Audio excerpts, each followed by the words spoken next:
Bueno, empezamos. Un poco introducir las familias de almacenamiento de D-Link, ¿vale? Tenemos soluciones Home, Small Office, Home Office y las soluciones SMB para pequeña y mediana empresa. Pequeña empresa. Después tenemos la solución profesional, que es la familia 6000, pero bueno, en este webinar no voy a hablar de esta familia, sino que me voy a centrar en la familia SMB. Un poco introduciros los equipos que van desde el DNS 320, que es un equipo de almacenamiento de 2 bahías que está destinado para el hogar, es un producto de consumo, donde tenemos funcionalidades como cliente BitTorrent, servidor de LNA para transferir, para poder ver vídeos y escuchar música a través, por ejemplo, de una Xbox, una Play 3, Smart TVs y demás. Tenemos la familia DNS 320L, ¿sí? La familia 320L, aparte de ser pues, como el 320, un equipo pensado para el hogar, también soporta funcionalidades cloud con el servicio de MyDelink. El servicio de MyDelink entiendo que todo el mundo lo conoce, los clientes de D-Link, la gran mayoría debe haberlo escuchado nombrar en más de una ocasión. Después tenemos el DNS 325 y el 327, que son los equipos de gama alta en la familia de almacenamiento de 2 bahías, que aparte de, aparte de tener la funcionalidad, por ejemplo, se separa en dos. El 325, por un lado, tiene un servicio que nosotros llamamos MyDelink Cloud, que es un servicio de réplica en la nube, que me permite crear un personal cloud donde genero una carpeta, creo una carpeta dentro de 325 y puedo replicarla en la nube y después instalar un cliente en un PC y esa réplica que está hecha en la nube también se copia a mi cliente a mi cliente que tenga instalado en el PC. Pues eso es una manera de tener un cloud personal donde la información se replique de un extremo a otro. El DNS 327, en cambio, no soporta el Personal Cloud, pero bueno, incluimos dos funcionalidades nuevas. La primera es el Google Drive, ¿vale? Que lo que me permite es seleccionar una carpeta y replicar esa carpeta con mi disco Google Drive en la nube. Y por otro lado soporta el servicio de MyDelink. Y como tope de gama tenemos el DNS 345, que soporta las mismas funcionalidades que soportamos en el DNS 325, con la diferencia de que es un equipo de 4 bahías. Y en la última versión de firmware, que esto es una novedad, para los que no lo sepan, en la versión de firmware 1.03, si no me equivoco, incluimos el servicio de iSCSI. O sea que a partir de la versión de firmware 1.03, el DNS 345 también soporta iSCSI. Lo que lo quita o lo que lo mueve y lo hace más flexible y lo pone también dentro de la categoría, por ejemplo, de pequeño negocio, pequeña oficina. Entonces, a partir de aquí, saltamos a la familia SMB. El DNS 1100.04 es un equipo de 4 bahías. Igual no voy a hablar de este equipo porque está en phase out, se descataloga. O sea que la familia quedaría con el DNS 1200-05 y el DNS 1550-04. Uno es enracable, el otro es una versión desktop. El DNS 1205 es un equipo híbrido SAN-NAS que nos permite trabajar en iSCSI y en formato SAN. Y el 1550, que también es un equipo híbrido que nos permite trabajar tanto como NAS como SAN. ¿Vale? Una vez introducidos los equipos, no quiero hablar mucho de equipos, generalmente en los webinars me centro mucho en los equipos y las funcionalidades y tal, y el webinar de hoy pretendía ser un poco más práctico. Entonces, bueno, lo que vamos a hacer hoy es centrar la formación sobre este entorno, ¿sí? Hay varias cosas que quiero explicar. Lo que vamos a hacer es, tomamos un servidor virtual, ¿vale? En el cual vamos a montar dos máquinas virtuales dentro, ¿sí? Dos máquinas virtuales, una va a ser un servidor, un 2003, la otra va a ser un Windows 8, porque en el fondo No pretendo explicar cómo funcionan los sistemas operativos ni mucho menos, sino lo que quiero mostrar es las cosas que hay que tener en cuenta o los puntos que hay que considerar a la hora de montar un entorno de virtualización. ¿Vale? Entonces, bueno, el entorno es como se ve en este diagrama. Tenemos un stack con dos switches 3120, tenemos un 1550, tenemos un servidor VMware SX, y dentro de ese servidor SX vamos a montar dos máquinas virtuales y vamos a montar tres LUNs. Estas tres LUNs van a estar una directamente conectada con el servidor VMware, donde vamos a grabar ahí todas las máquinas virtuales, y los otros dos discos vamos a simular que son discos de datos donde, por ejemplo, podríamos grabar bases de datos de SQL o un servidor FTP o lo que sea, ¿sí? Entonces, en el webinar lo primero que vamos a explicar es cosas a tener en cuenta a nivel de red para optimizar el tráfico dentro de la red con nuestro servidor y nuestra cabina. Y por otro lado, lo que vamos a hacer es una pequeña prueba de throughput para que vean cuáles son los resultados. ¿Sí?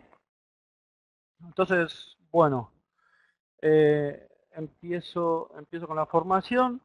¿Mm? Lo primero que tenemos que tener en cuenta, tenemos que preparar nuestra red para un entorno de virtualización. ¿Vale?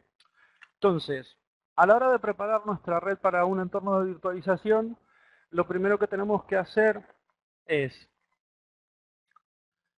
considerar cuántas tarjetas de red vamos a dedicar para la comunicación con nuestra cabina, cuántas tarjetas de red del servidor vamos a dedicar a la conexión iSCSI, cuántas tarjetas de red de nuestro servidor virtual vamos a dedicar a la gestión de datos.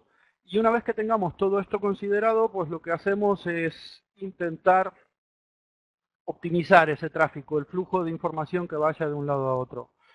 En este entorno, pues, como tanto la cabina como el servidor no tenía muchas tarjetas de red para configurar, lo que voy a hacer es hacer trunks desde el servidor hacia el switch y también trunks desde la cabina hacia el switch para ampliar el ancho de banda disponible dentro de la propia red para que el tráfico tenga mayor ancho de banda para ir de un lado al otro. Entonces, la primera parte es crear el trunk en el switch con nuestro servidor virtual. ¿Sí? Entonces, ahora lo que voy a hacer es compartir el escritorio, como hacemos siempre, y os lo voy a mostrar un poco en directo. Va a haber un pequeño lapso en el que van a ver pues, que voy a ir de un lado al otro, pero es para confirmar de que todo esté bien, ¿vale? Entonces, bueno, voy a compartir el escritorio.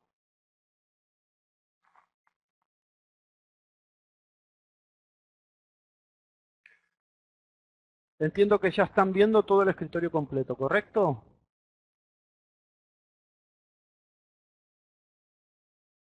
Muy bien. Pues voy a minimizar.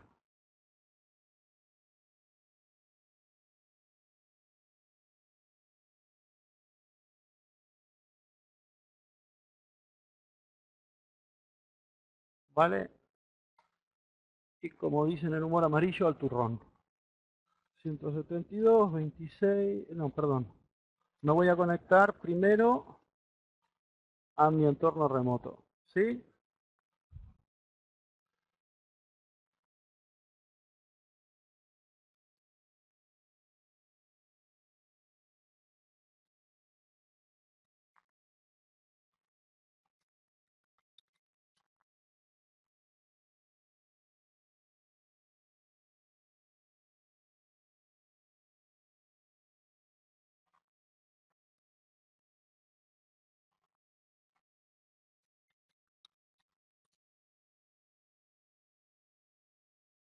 Vale. Bueno, estoy iniciando sesión en mi entorno de virtualización. ¿Vale? Lo primero que voy a hacer es ir al switch y preparar los trunks del switch para la comunicación con el servidor virtual. Entonces, voy a la interfaz de gestión del switch.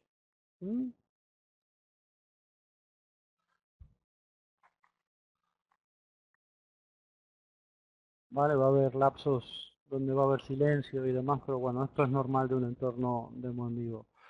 Layer 2 features, link aggregation, port trunking, ¿sí? Entonces, desde aquí, el entorno está prácticamente creado, ¿vale? Porque para preparar la formación y demás, lo fui creando durante la semana. Lo importante aquí son las cosas que os voy a comentar. Primero, en este entorno hay dos servidores virtuales, dos servidores VMware. El primero, que es el entorno de laboratorio maestro donde yo me estoy conectando, que no aplica esta formación. El que verdaderamente nos importa es este de aquí, sí, que es el servidor sobre el cual vamos a trabajar. Tenemos dos formas de crear trunks. La primera es un trunk a través del LACP, ¿vale? A través del estándar, y la otra es crear un trunk estático. Por el tipo de servidor, por el tipo de VMware que estoy utilizando, estoy usando un SX 5.1, sí, pero no tengo todo el entorno completo. No tenemos montado el vSphere donde podemos montar el Virtual Switch y hacer los trunkings a través de LACP. Me veo obligado a crear servidores trunks estáticos. Entonces, bueno, en el switch lo primero que tenemos que hacer es crear un trunk. Pues, en este caso voy a mostrar cómo está creado el que ya está hecho. Si no, podría crear otro para mostrarlo, pero básicamente es seleccionar los puertos del switch que van a pertenecer al trunk, en este caso el 17 y el 18, también el 16, pero ¿vale? También el puerto 16, porque el puerto 16 también está incluido, pero bueno, aquí no lo he incluido, ¿sí? Entonces, tenemos porque en el servidor VMware tengo tres tarjetas de red, pues entonces selecciono los tres puertos de las tarjetas de red del servidor que están conectados al switch. El tipo de trunk puede ser estático o LSP, en este caso va a ser estático, ¿sí? El estado del trunk lo tengo que habilitar y aplico los cambios, ¿vale? Entonces, el trunk ya está creado. Otra cosa que hay que tener en cuenta, ¿sí? Aquí se ve, tenemos el trunk estático creado con los puertos 16, 17 y 18 del switch 1, ¿vale? Otra cosa que tenemos que tener en cuenta es el estado de los puertos. Esto aplica más a los trunks hechos en el protocolo de DHCP, ¿vale? Lo vamos a ver después. Entonces, una vez creado el trunk en el switch, lo que tenemos que hacer es preparar nuestro servidor VMware para hacer network teaming, o preparar el trunk en el servidor VMware para que el trunk empiece a funcionar. Entonces, me logueo al servidor VMware.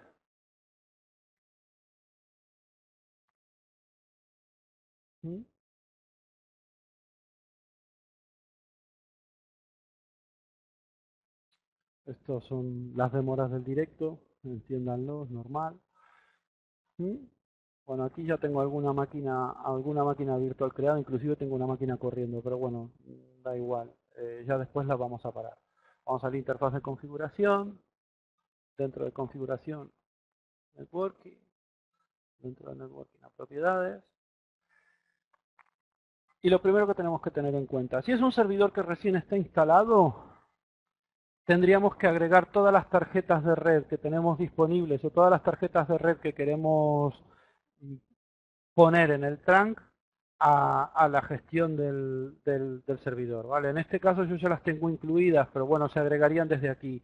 Agregar interfaces, las interfaces que no estén activas aparecerían en esta lista, pues lo único que habría que hacer es seleccionarlas e incluirlas.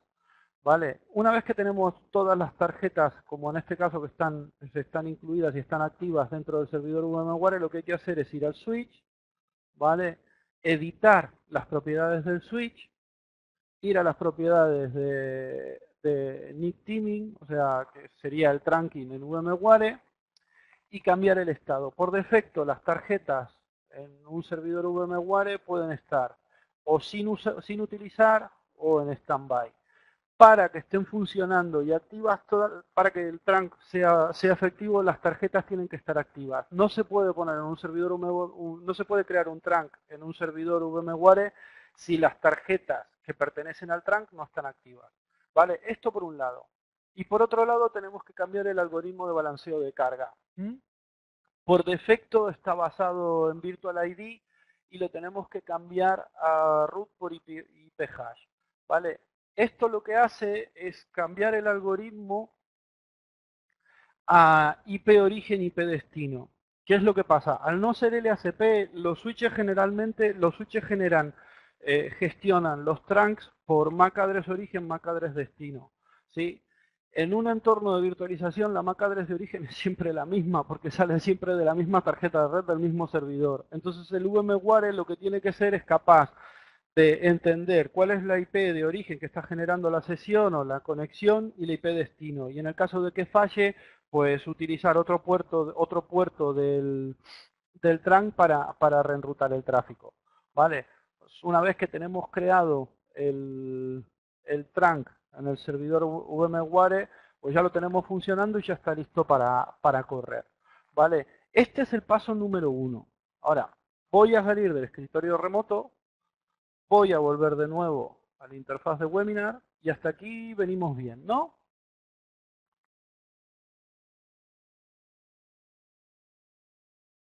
Perfecto. ¿Vale? Pues bueno, lo que os comenté, crear el trunk en el servidor, agregar las tarjetas de red para hacer el teaming en el servidor VMware.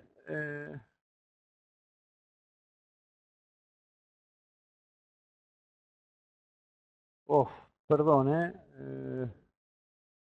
antivirus. Vale, creamos las tarjetas. En la presentación hay un poco, en la presentación que se pueden descargar, hay un paso a paso de cómo agregar las tarjetas de red, porque bueno, el servidor que monté lo monté desde cero, entonces van a ver un poco cómo es la configuración desde cero. Ahora lo que voy a hacer es, ya tenemos del entorno que había mostrado, la primera parte ya está hecha, que es el trunk entre el servidor VMware y el switch. Ahora lo que tenemos que hacer es el trunk entre la cabina y el switch. Entonces, vuelvo de nuevo al escritorio remoto, vuelvo de nuevo a mi sesión,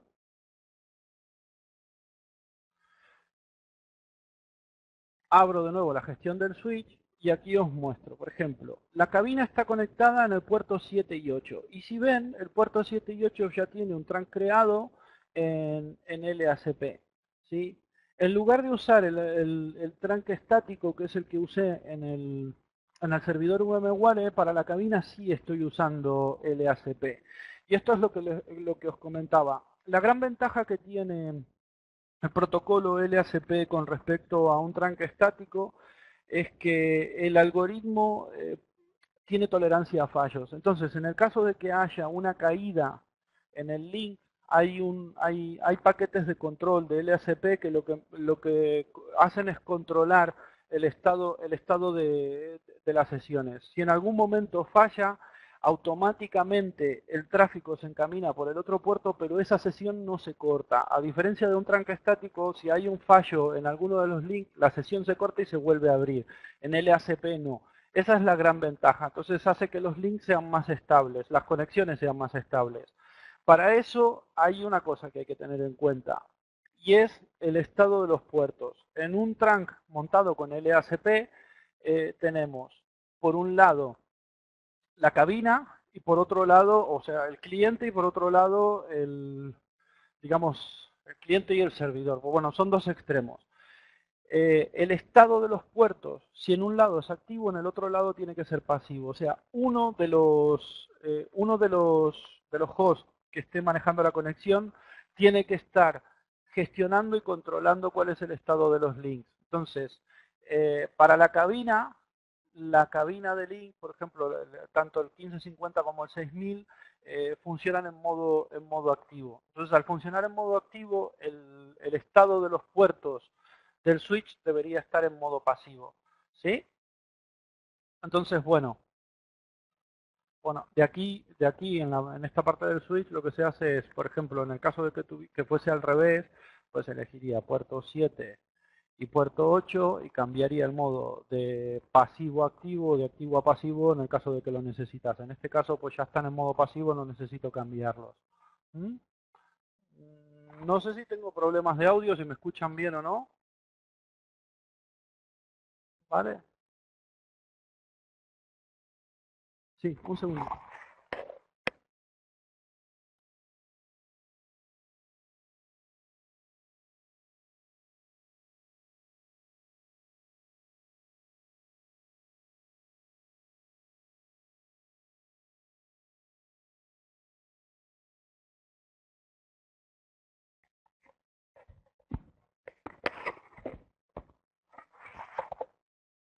A ver, ahora. Porque me parece que tenía encendido también el vídeo y que por eso se escuchaba un poco mal. Vino un compañero a decirme bueno, ¿se escucha o no se escucha? ¿Se escucha bien ahora? ¿Alto y claro? ¿Estamos bien? Sí, bueno, perfecto, sigo. Lamento haber interrumpido la formación, pero esto es para agregarle suspense al training. Vuelvo de nuevo a lo que estábamos. ¿Sí? Bueno, estábamos en el switch, estábamos creando el trunk en LACP. Una cosa importante, voy a crear un trunk solo para que veáis un poco cómo funciona. Lo único que hay que hacer, pues bueno, en este caso poner un trunk ID 6 porque es es el próximo que tengo disponible. Tendría que decir que, por ejemplo, es un trunk en LACP. Elegir los puertos que voy a incluir en el trunk, en este caso pues por poner un ejemplo, no es por nada en concreto. Y a partir de aquí, una cosa importante es cuál va a ser el puerto maestro de este trunk. Y esto es importante porque es el puerto en el que se recibe y que se gestionan los paquetes del ACP y está el control del flujo. ¿Vale? Entonces, en este caso sería el puerto 5. El master port debería ser uno de los puertos que pertenece al trunk, estar en modo activo y una vez que está configurado el trunk, lo único que hay que hacer es agregarlo y ya está. No tiene ninguna complicación. ¿Vale? Lo que os comenté sobre el tema del estado de los puertos, si el modo es activo o pasivo. Y una vez que tenemos creado el trunk, como en este caso, que aquí se ve claramente que tenemos un trunk creado en el switch, lo que voy a hacer es ir a la cabina, ¿sí? Y una vez que estoy en la cabina,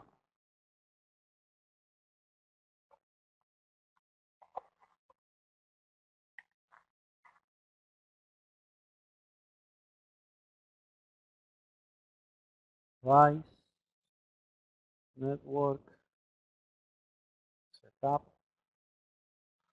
y aquí selecciono el tipo de protocolo para el balanceo de carga que voy a tener. Esta cabina tiene dos tarjetas de red, ¿vale? Las dos tarjetas de red están agrupadas, entonces aquí lo que elijo es 802.3AD, que es LACP, y aplico los cambios. En este caso ya estaba creado, ¿sí?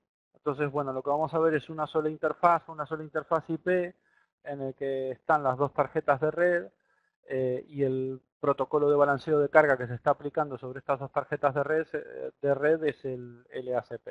Lo que tendría que hacer es grabarlo y a partir del momento que queda grabado, pues ya tenemos el trunk montado con el switch. ¿Vale? Entonces la primera parte ya está aplicada, que es un trunk contra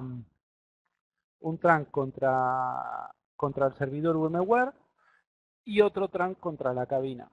¿Sí? Entonces el tráfico ahora ya está optimizado. Por lo menos ya tenemos mayor ancho de banda disponible tanto en el servidor como en la cabina. Y a partir de aquí,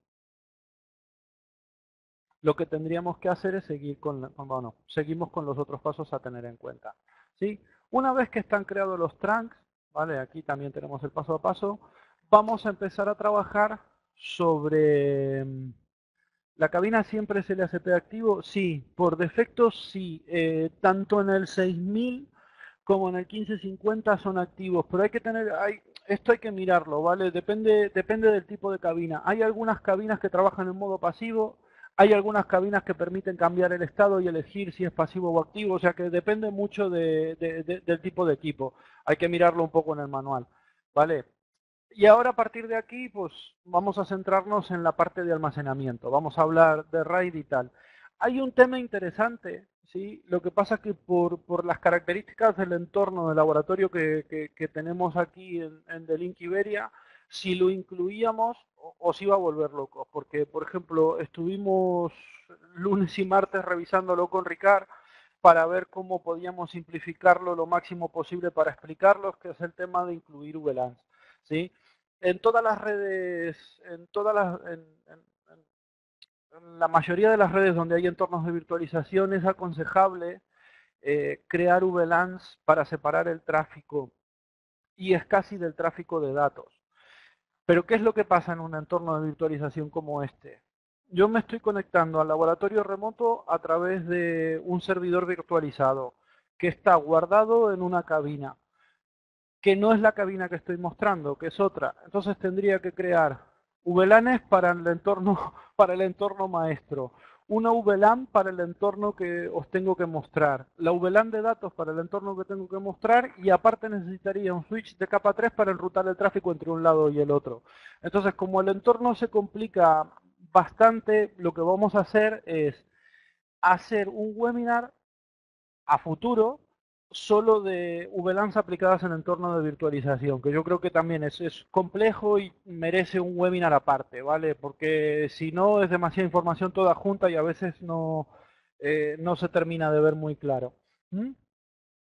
Pues bueno, entonces, dos cosas a tener en cuenta. Primera, los trunks para mejorar el ancho de banda y una vez que está hecho la optimización del ancho de banda, pues lo que tendríamos que hacer es crear VLANs para separar el tráfico de iSCSI y el tráfico de datos, ¿sí?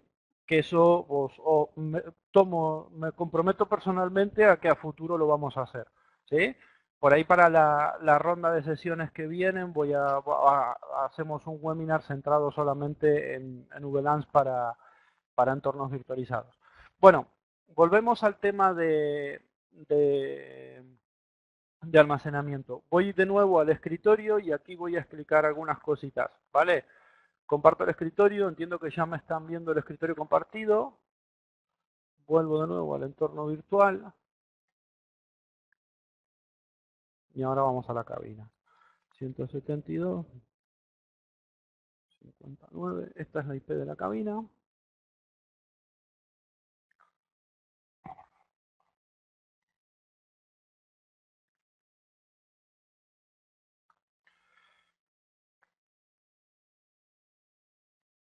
Storage. Y a partir de aquí, pues vamos a trabajar sobre la cabina y vamos a crear nuestras unidades RAID. Esta cabina tiene una peculiaridad, que es que me permite crear un array de discos basándome en los discos que tengo disponibles en la cabina, ¿vale? Es una cabina que soporta 4 discos. Actualmente tengo 3 discos de 1 giga conectados a la cabina y yo lo que hice fue crear un array de 3 discos. Esto para un entorno de virtualización no es correcto y ahora os voy a explicar por qué. Generalmente en los entornos de virtualización lo que se suele hacer es montar un RAID 5 o un RAID 1, dependiendo del tipo de tolerancia a fallos que querramos, donde se van a guardar las máquinas virtuales y un RAID completamente independiente donde se van a alojar los datos. ¿Para qué? Para optimizar el rendimiento de la red. Vale, si yo alojo tanto las máquinas virtuales como los datos sobre los mismos discos físicos, lo que voy a tener es una reducción de rendimiento global. ¿Por qué? Porque tanto los datos como las máquinas virtuales están saliendo todo del mismo sitio. Aunque a nivel lógico sean discos diferentes, a nivel físico estamos trabajando siempre sobre los mismos equipos. Esto no es recomendable. Lo que pasa que, bueno, el entorno está montado así porque es un entorno de laboratorio. Básicamente lo que queremos es mostrar funcionalidades y hacer pruebas y demás. Entonces, bueno, lo que hice fue coger todos los discos de la cabina y generar un solo array. ¿Vale? Una vez que tengo creado el array, que básicamente aquí lo que se hace es crear un array nuevo, se le pondría un nombre, se elegirían los discos que voy a montar en este array y ya tengo mi base sobre la cual voy a poder crear mis discos lógicos. En este entorno, lo que os había dicho que íbamos a hacer es íbamos a montar tres unidades iSCSI. Una ya la tengo montada, que es la unidad 10 casi donde están almacenadas las máquinas virtuales, o la LUN. ¿Por qué la tengo montada? Porque copiar máquinas virtuales a los discos lleva un pequeño tiempo, o sea, me llevaría 10 minutos copiar entre copiar una máquina virtual, la segunda máquina virtual y demás, y el webinar se haría bastante largo. Entonces lo que hice fue ya preparar la unidad 10 casi donde están guardadas las máquinas virtuales, y lo que voy a hacer es crear dos unidades, dos LUNs más, ¿vale? Para los datos. Entonces, bueno, creo una unidad, voy a crear una unidad lógica que sería la LUN, el array sobre el cual voy a escribir esa LUN, que son los discos físicos, y aquí lo único que hay que hacer es ponerle el nombre. Entonces me pongo eh, vamos a ponerle, por ejemplo, Windows Drive 1, va a ser iSCSI. Puedo elegir, como tengo tres discos seleccionados en el array, puedo elegir que sea tipo RAID 5, RAID 1, RAID 1E. Bueno, RAID 1E porque como son tres discos, pues copia la misma información tanto en el primero como el segundo como el tercer disco. Lo voy a hacer, bueno, vamos a hacer este RAID 5, ¿vale?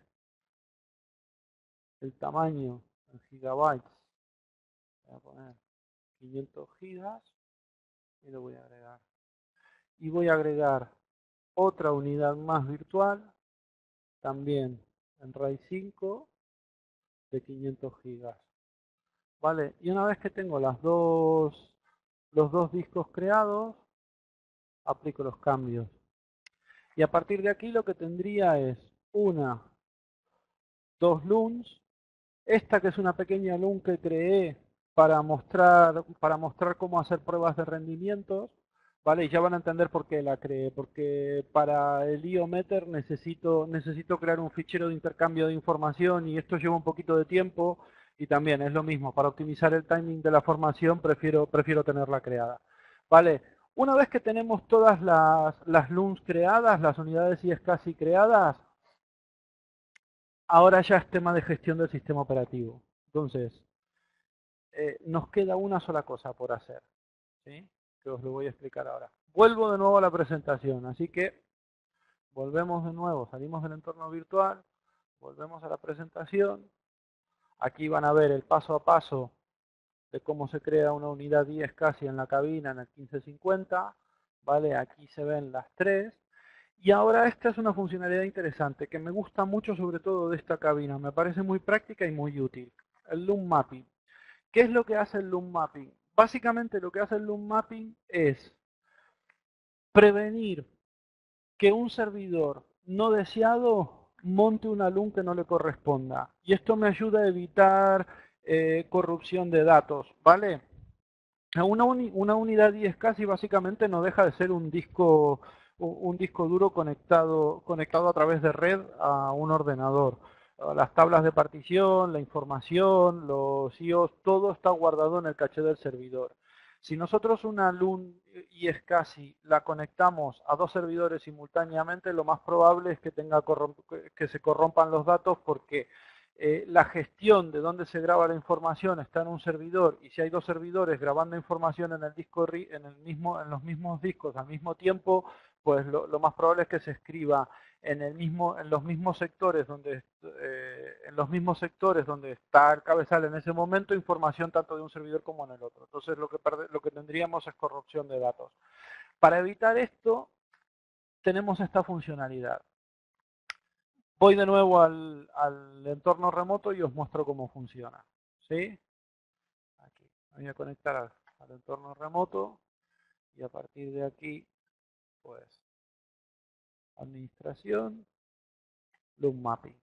¿Vale? Entonces, por un lado, tenemos el Loom Mapping. Pues lo que voy a hacer es conectarme al VMware. ¿Vale? ¿Por qué me conecto aquí? ¿Por qué es importante ir al VMware? Porque necesito saber el iSCSI ID para poder agregarlo. Podría poner el nombre que quiera, Pero bueno, lo interesante es tomar el nombre que ya está definido por el servidor, ¿vale? Para seguir la regla que corresponde. Entonces, bueno, aquí configuración, storage adapters, y SCSI, propiedades, y este es el nombre y SCSI de este servidor. Van a ver, porque aquí ya está creado, ¿vale? Que este host ya está creado. No sé si llegan a verlo, ¿vale? 024E15F0, 024E15F0. Yo ya lo tengo creado, este host. Adelante, cuando creemos las máquinas virtuales, lo voy a crear. Entonces, bueno, tengo el primer host creado, tengo un segundo host creado, y, por ejemplo, lo que voy a hacer es agregar este de aquí. Entonces, y es casi configuración, nombre del ordenador, add initiator, y una vez que tengo creado el host, lo único que tengo que hacer es asignar unidades y SCSI a cada uno de los hosts, ¿vale? Entonces, vamos al LUN mapping, elijo el host al que le voy a asignar la LUN, en este caso, por ejemplo, este servidor, siguiente, que este es el servidor VMware, y ya ven, este servidor, que es el servidor VMware, tiene asignada la LUN 0, que es donde tengo alojadas las máquinas virtuales, ¿sí? No voy a agregar otro disco a este servidor. Bueno, sí, voy a agregarlo para que veáis cómo se monta desde VMware, ¿sí? Y la otra, que es el Drive 2, lo voy a agregar a un servidor de Windows. Entonces, una vez que tengo las dos LUN asignadas, lo que va a hacer la cabina es filtrar el tráfico para este host, para este nombre de conexión y SCSI, va a permitir el acceso solo a estos dos discos y no a todos los discos y SCSI que hay disponibles en la cabina. ¿Vale? Entonces, bueno, tenemos esto creado y ahora lo único que tenemos que hacer es montar esa LUN en el servidor VMware. ¿Vale? Vamos a VMware, también a Storage Adapter, y lo primero que tenemos que hacer es crear una conexión hacia la cabina. En este caso la conexión a la cabina ya está hecha, o ya la había creado, ¿vale? La había creado para poder, de hecho ya está montada porque hay máquinas corriendo dentro de esta cabina, pero entonces si no estuviese creada, pues lo único que hay que hacer pues, es poner la dirección IP de la cabina en sí, y una vez que se monta la conexión, lo que vamos a ver es las conexiones disponibles. Escaneamos, ¿sí? Y ya van a ver que debajo antes aparecía una sola LUN, ahora vemos dos. La segunda todavía, bueno, está montada, pero no debería estar montada. Puede ser que porque tenga formato de pruebas que hayamos hecho antes. ¿Vale? Pero aquí vemos las dos LUNs que tenemos disponibles.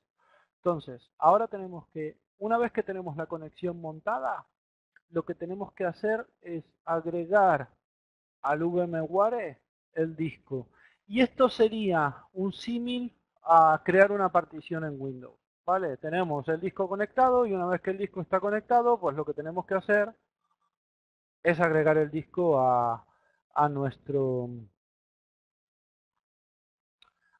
servidor. ¿Vale? Para eso, pues primero refresco las conexiones, voy a agregar almacenamiento, dentro de agregar almacenamiento voy a agregar otro disco, y aquí me va a mostrar el disco que acabo de crear. No sé si lo ven, es el disco que acabo de asignar a través del unmapping. El tipo de formato que le voy a dar, si quiero que sea BMFS 5 o 3, pues voy a dejarlo con 5, y aquí va a aparecer un pequeño asistente. Si el disco tiene formato, cuidado que se va a borrar el formato, toda la información que está dentro se perderá. El nombre, y este se llamaba Windows Prime 2, que era un disco de pruebas. ¿Sí? ¿Cuánta capacidad quiero asignar para el VMware? Pues la capacidad disponible, y una vez que termina, pues VMware empieza a crear el data store, lo va a formatear y ya lo tengo listo. Entonces, una vez que ya está lista la conexión, quiere decir que este disco ya está listo para ser utilizado en VMware. Entonces, a partir de ahora, lo que tengo que hacer, pues, es lo típico. Eh, por ejemplo, podría copiar una máquina virtual de un servidor a otro. No lo voy a hacer porque esto lleva tiempo, ¿vale? O la gestión es un poco lenta. Pues, bueno, podría coger una máquina virtual de aquí y copiarla a este disco, o si no, podría crear una máquina virtual nueva y dentro de la máquina virtual que vaya a crear, pues configuración típica, pues, siguiente, y aquí elijo el data store en donde se va a almacenar esa máquina virtual. En este caso, pues la podría alojar tanto en el primero como en el segundo disco, que son discos iSCSI que están conectados a la cabina, ¿vale? Que para el VMware son discos internos. Estos ya son detalles de configuración de VMware. Os dije, no pretendo hacer una formación del sistema operativo de virtualización. Era un poco daros una idea de qué son las cosas que hay que tener en cuenta para montar un disco iSCSI pues, en un servidor virtual. Vuelvo de nuevo a la presentación. Hasta ahora, ¿cómo vamos? ¿Os parece interesante? ¿Vamos bien? ¿O ya se me durmieron todos? Hay 170 personas y ninguno dice ni mu. Vale, muy bien. Pues bueno, loop mapping, ya lo habíamos dicho. Agregar el data store al servidor virtual, pues la conexión del servidor virtual. Y lo otro es crear la máquina virtual, ¿sí? Hasta aquí, pues el paso, siguiente. Os voy mostrando un poco lo que hice mano a mano, lo que hice paso a paso en la presentación. Sí, pues aquí un poco ven cómo copio una máquina virtual entre, entre una cosa y la otra, entre un disco y el otro, y ahora falta la parte de Windows. Entonces, bueno, como ya tengo las máquinas virtuales creadas, vamos al segundo paso, ¿sí? Que es VMware, tengo un servidor creado, lo ven aquí que está funcionando. No lo voy a mostrar desde consola porque vamos a estar una eternidad viendo la demo. Pero para que vean que el servidor está activo. ¿Sí? A partir de aquí lo que voy a hacer es abrir una sesión remota al servidor. El servidor ya está configurado. ¿Vale? Este es el servidor que está corriendo en SVMware. ¿Vale?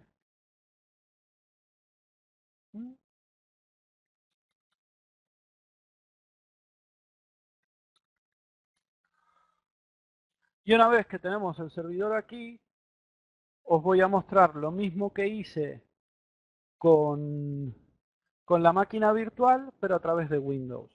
Lo primero que voy a hacer es, panel de control, y es casi, que lo tenemos aquí.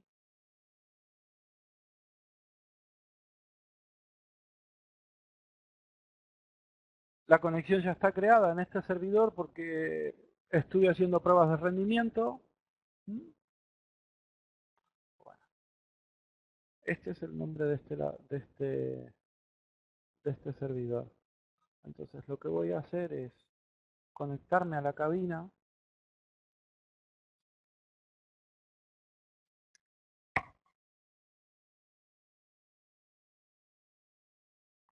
Os quedáis con lo que os mostré del nombre y iSCSI para aplicar el loop mapping. Lo que quiero hacer ahora es conectar la segunda loop que había quedado disponible en la cabina, la voy a mapear a este servidor. Entonces voy a loop mapping, evidentemente aquí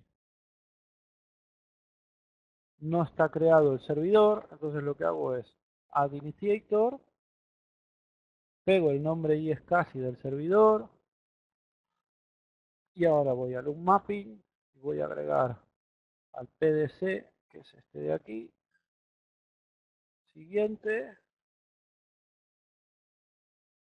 el disco que voy a mapear. Lo asigno, lo grabo y ya tengo un disco asignado.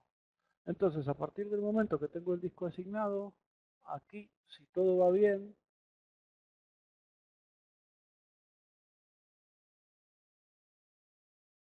me parece que lo que voy a tener que hacer es quitar la conexión.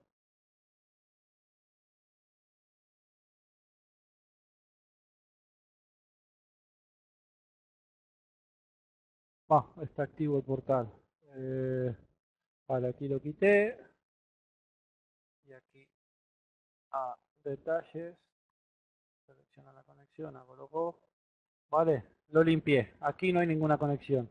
Entonces ahora lo que voy a hacer es Discovery, agregar una conexión 172.26.59, que es la IP de la cabina. A partir del momento que tengo la IP de la cabina, pues sección inactiva, la activo aquí, por ejemplo, que se active cada vez que se reinicie.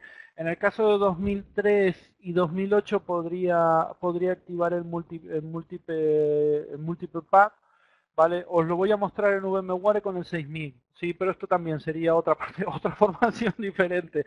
Es que hay muchas cosas a tener en cuenta en los entornos de virtualización, pero bueno, lo importante es por esto que tenemos aquí. Entonces, a partir de aquí, pues, manage. Y si todo va bien, el disco, ven, me dice que hay un disco nuevo, lo tengo que inicializar. Y una vez que esté inicializado, pues agregar una partición, típico. Tamaño y a formatear. 2003 lo formatea, pero lo formatea de verdad, no hace un formato rápido, entonces esto va a tardar un poco. Pero bueno, como tenemos tiempo y las pruebas las voy a hacer sobre otro disco, ¿sí? Es un poco, quería que vean cómo se monta, tanto en VMware como en un servidor, una unidad y es casi. Mientras esto se formatea, ¿m?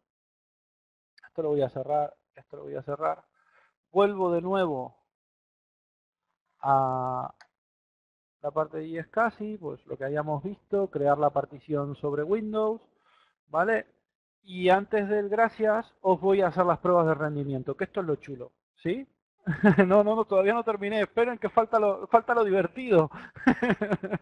Bueno, entonces, una vez que tenemos todas las conexiones creadas, lo que os quería mostrar es un poco cómo hacer pruebas de rendimiento en un entorno, en un servidor virtual. ¿Sí? Lo voy a hacer en 2003 y después lo voy a mostrar un poco en una máquina real. Tampoco quiero hacer una formación de Geometer, ¿vale? Pero es una herramienta muy útil para poder hacer pruebas de rendimiento.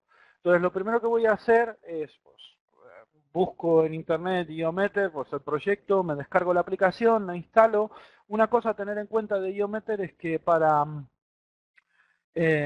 poder hacer las pruebas de rendimiento hay que generar un fichero de intercambio. Esto a veces tarda un poquitito. ¿Sí? En este ya está creado, por eso el disco no aparece con el aspa roja. Lo que voy a hacer, un segundo, crear un fichero de 1, 2, 3, ¿vale?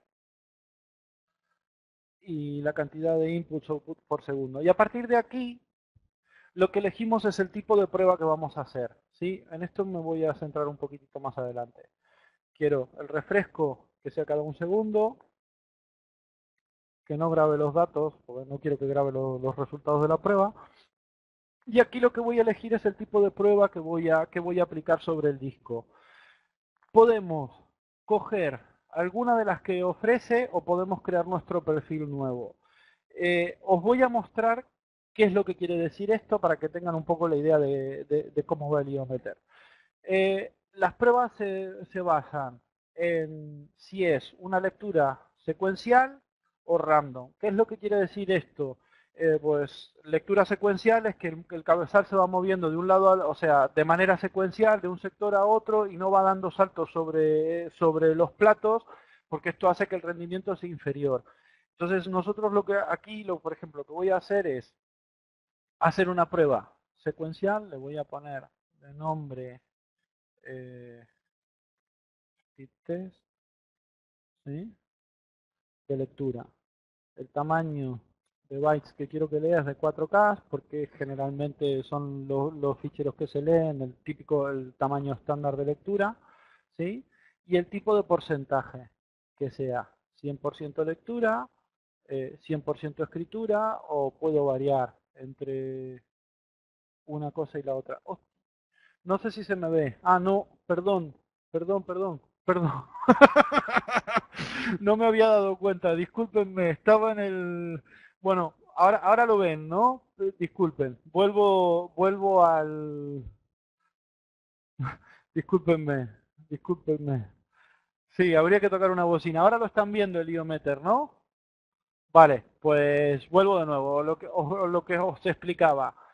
Primero, el disco sobre el que voy a hacer la prueba. En este caso es el disco C, que es el disco que está, el C es el disco que habíamos creado en la cabina, ¿vale? Es un disco virtual.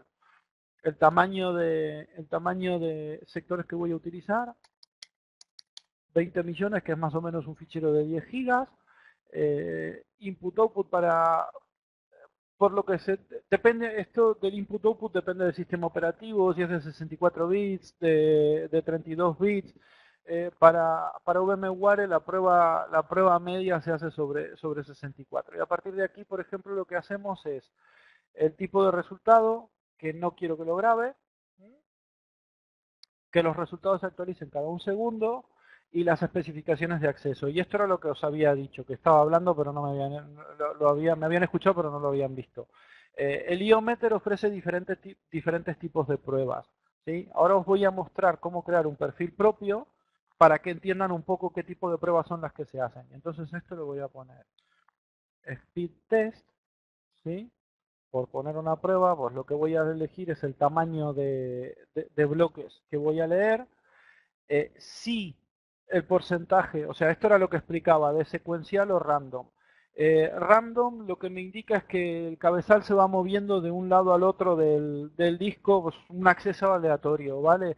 O un acceso secuencial, por ejemplo, para el caso de escritura, lo más normal es que la escritura sea a nivel secuencial, o sea, el cabezal se para en una posición y a partir de ahí empieza a escribir de manera secuencial. Pero para lectura, por ejemplo, lectura de una base de datos, el acceso generalmente suele ser aleatorio. Entonces, bueno, los diferentes tipos de pruebas que vamos a hacer. Como lo que voy a hacer es una prueba de lectura secuencial, pues lo que voy a ponerlo es en 100% secuencial, ¿sí?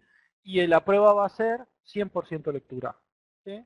Entonces, una vez que tengo seleccionado el perfil, lo van a ver que está aquí abajo, lo agrego a la prueba y empiezo con la prueba. Entonces voy a dar los display result y el resultado, pues bueno, a medida que va entrando en calor, mejora el rendimiento. Los rendimientos, y aquí esto es una cosa, no esperen, no por lo menos en este webinar y no en esta presentación, ver rendimientos asombrosos. Y os explico por qué. Los servidores que tenemos no son grandes servidores.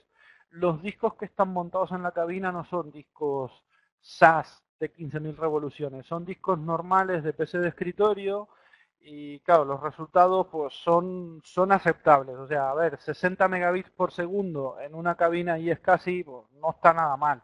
¿Vale? Pero tengan en cuenta esto, que estos rendimientos se mejoran muchísimo si los discos que se usan son discos de servidores, si son discos de 15.000 revoluciones, si el servidor que estamos usando tiene más memoria, el tipo de procesador que tiene cada servidor, eso también ayuda a que el rendimiento sea mejor o peor, pero bueno, era un poco para que tengáis en cuenta la idea, ¿vale? Entonces, bueno, esto es una prueba de lectura normal. Hay una prueba interesante que ya viene creada aquí, que es el All-in-One. No sé si se llega a ver. Voy a quitar, perdón, paro la prueba, quito esta y lo que voy a mostrar, que debería estar por aquí, es el All-in-One. Voy a editar el perfil para que lo vean. Esta prueba lo que tiene de interesante es que hace lectura de diferentes tamaños de bloques, ¿sí? De manera, bueno, secuencial, pero también randómica, o sea, hace de todo un poco. Entonces esto lo que me emula es el trabajo de un usuario normal, o sea, el rendimiento medianamente real o que vamos a tener en el servidor. Pues bueno, la ejecuto, pues, y aquí lo que vamos a ver es que dependiendo del tipo de bloque, pues o más rápido o más lento, los throughputs son superiores o inferiores, pero bueno, es un poco para que tengáis una idea de los rendimientos que va a haber. ¿Vale? Entonces, voy a parar la prueba, lo voy a cerrar, me voy a ir de esta máquina virtual y vuelvo de nuevo aquí. Eh, Sí, correcto. El disco C es una lun... No, de hecho, esperen. Eh, el disco C que estaban viendo es una LUN, pero en VMware. No es una LUN del servidor. Lo que voy a hacer ahora es mostrar exactamente lo mismo, pero sobre una D. A ver, tengo el escritorio compartido. Claro, a ver, para que lo entiendas. Creo una máquina virtual, ¿sí? Esa máquina virtual tiene un disco C. Ese disco C virtual está grabado físicamente dentro de una LUN, ¿vale? Esa LUN está formateada en VMS5. Ahora queda un poco claro cómo era ese C. No es un disco físico real, sino que es un disco virtual. ¿Mm? No sé si lo llegaste a entender, Hernán. Vale, vale. Que está en la cabina.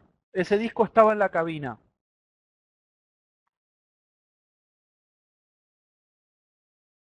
Correcto, correcto, correcto. Vale, os lo vuelvo a mostrar de nuevo. Me conecto, es que es complejo, porque claro, cuando empezamos a hablar de este tipo de entornos no se sabe dónde están las cosas y dónde pertenece cada uno. Entonces, miren, me voy a conectar de nuevo al entorno remoto. ¿Sí? Yo estuve haciendo pruebas sobre un disco C. Claro, lo que habían visto eran pruebas sobre un disco C. Ese disco C,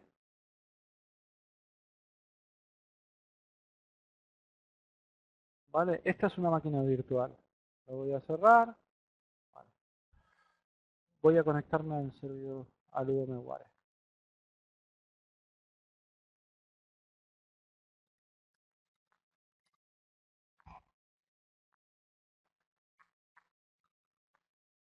Me estoy conectando al servidor SX, al VMware. ¿Mm?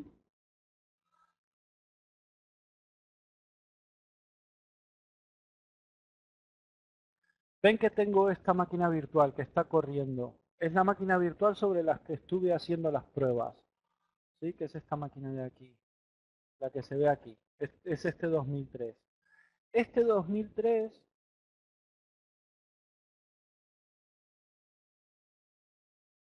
tiene su disco C que está grabado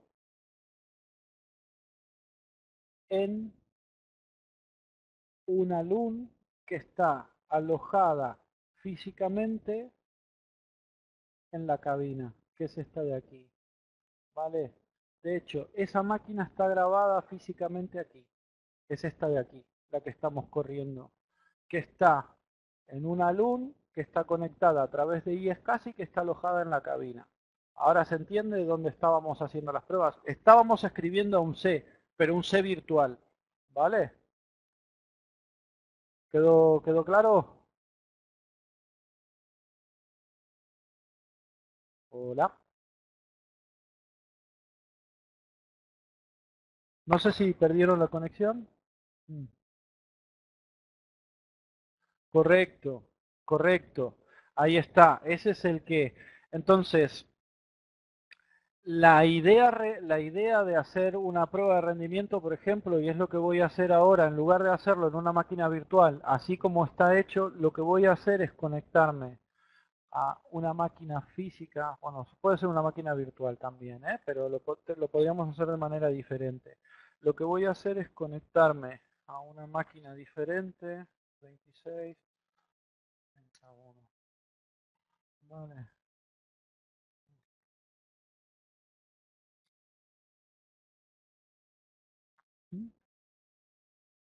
Esta es otra máquina. Esto no es una máquina virtual, sino es una máquina real. ¿Vale? Lo que tiene esta máquina es miren, para que lo veáis. Y es casi, yo tengo una conexión y es casi a la misma cabina que os había estado mostrando hasta hace un rato. ¿Vale? En la 172, 26, 51. Y ahí tengo un disco ¿vale? De 100 gigas. Os lo voy a mostrar en la cabina para que lo veáis. ¿Vale? Esto es una máquina real. 172, 26, 59.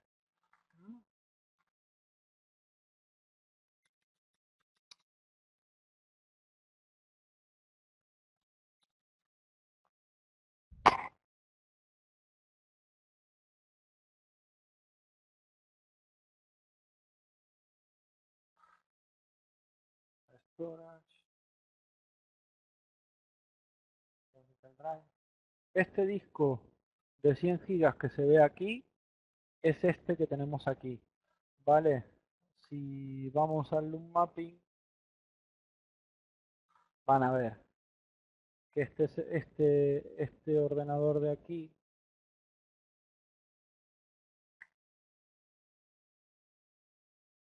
¿ven el nombre?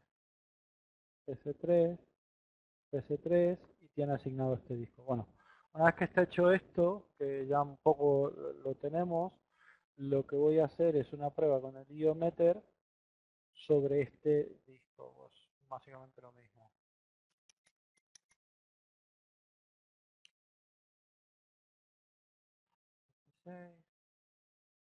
Voy a hacer una simulación con un solo procesador. En el volumen nuevo, que es el disco iSCSI.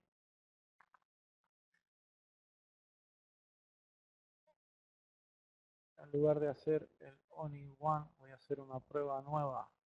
O sea, Speed con discos de 4, 100% secuencial, lectura. ¿Vale? Agrego la prueba, que los resultados se muestren cada un segundo. Y que no lo grabe. Y empezamos con la prueba. ¿Vale? Y este es el rendimiento que tendríamos, por ejemplo, en una unidad iSCSI desde un servidor un poco más moderno. Tengan en cuenta que los servidores de laboratorio son servidores que se sacaron de producción de nuestros servidores de oficina. O sea que los servidores de laboratorio son bastante viejos. Así todo el rendimiento que estábamos teniendo era bastante aceptable.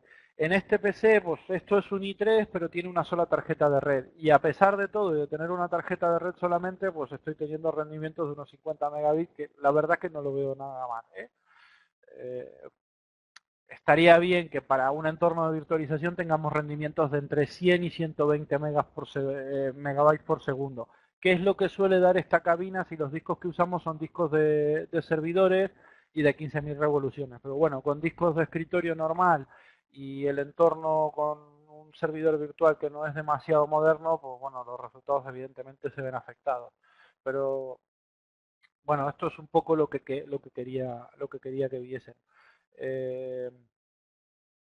Vale, pues a partir de aquí, no sé, no, la conexión es todo gigabit cobre, ¿vale? No tengo fibra, no tengo fibra en el laboratorio, no tenemos fibra montada.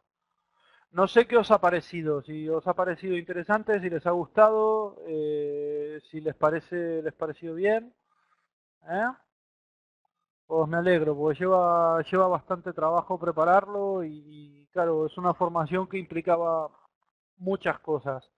Así que, bueno, vamos a terminar la sesión de hoy.